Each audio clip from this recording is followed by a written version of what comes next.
Being a referee is a very empowering job because I get to yell at people and they have to listen to me. It's kind of nice to be able to get in people's faces, but ultimately our number one job is helping the wrestlers tell a story. And if I'm getting in a wrestler's face, we probably talked about it ahead of time.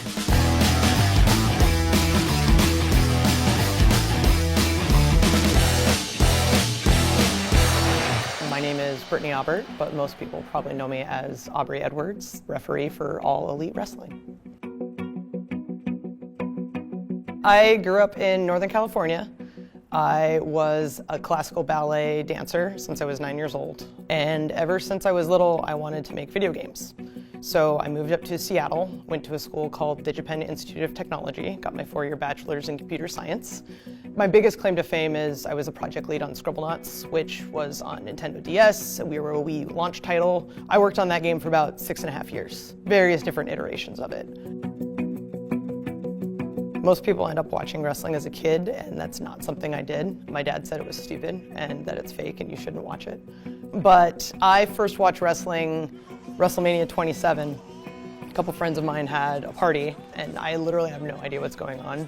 I'm like, this is okay, I guess. And that was the moment that got my husband back into it. He was a fan when he was younger, so he started watching it, and one day I come home from work and he says, hey, you gotta watch this thing that happened. And it was June, about 10 years ago, where CM Punk does his famous pipe bomb promo.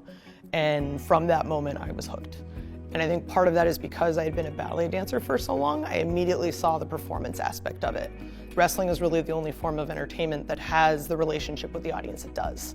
The crowd is interacting, the crowd is booing the bad guys and cheering the good guys, and performers have the opportunity to respond to that, and that doesn't happen anywhere else. So it was absolutely fascinating, and I fell in love with it. I was been working on games professionally for near 10 years. And I was looking at retiring from ballet. My body was destroyed for mental health reasons. I just needed to step away. And after leaving that, I got super depressed because performing, turns out, was a very big form of how I coped with a lot of emotion. So I needed something new. And someone came to me and said, hey, we have this indie wrestling show that I was a fan of and I attended every week. We think you should be a referee. And I said, why would I want to do that? That sounds so silly. Like, all they do is yell at people, whatever. So I tried it, I was terrible. I tried it again, I was a little bit better. And a month and a half later, I did my first show. 2 years later, I'm here.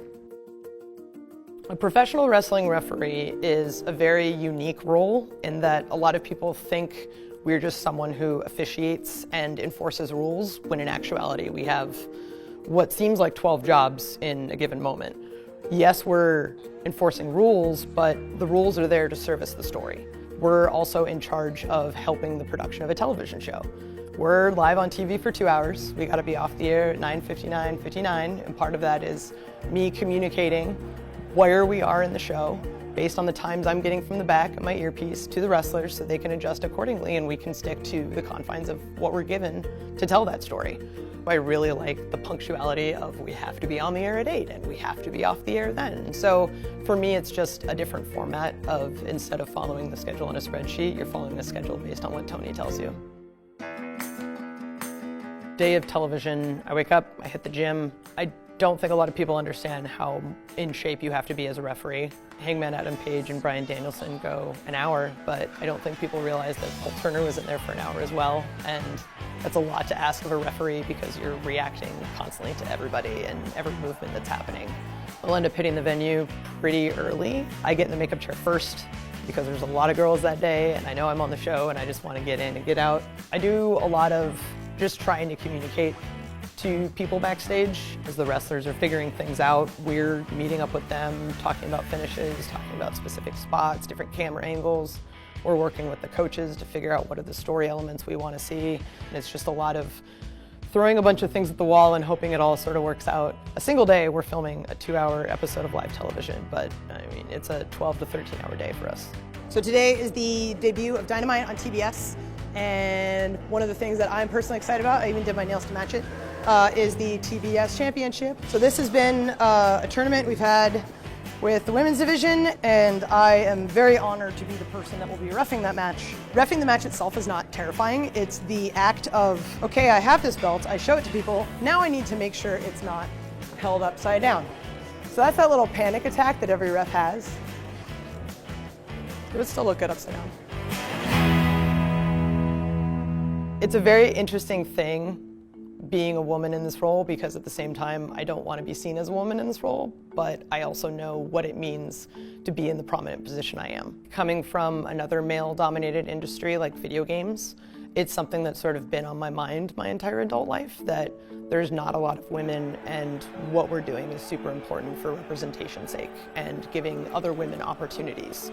AEW is a very interesting place because, to me, I don't think about it like I'm just there yelling at dudes who play fight in their underwear. I'm not really thinking about what it means for me to be my gender in this role, but hearing the responses from parents, especially on Twitter, saying my kids are watching you and saying, I want to be her when I grow up. And that's just really, really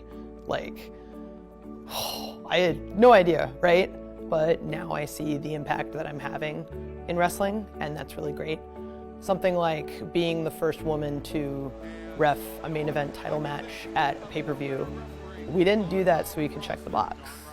Both Jericho and Hangman asked me to do that match because they wanted me specifically to do it. Something about her just stood out, that she had kind of star quality, which isn't super important for a ref, but it is to me. I thought she was the best person for the job, and I thought combining that with the fact that it's the first time ever using a female in this high profile position would be a really cool kind of a 1-2 punch, forward thinking type of an idea, because in the past you would never consider having a woman referee a guy's match. Why, I don't know, but I thought it was time to change that in 2019, and that's what we did. Regardless of what it is you're doing, whether it's a male-dominated field or not, that doing the best job that you possibly can is the absolute most important thing. The fact that I'm a woman is just extra bonus.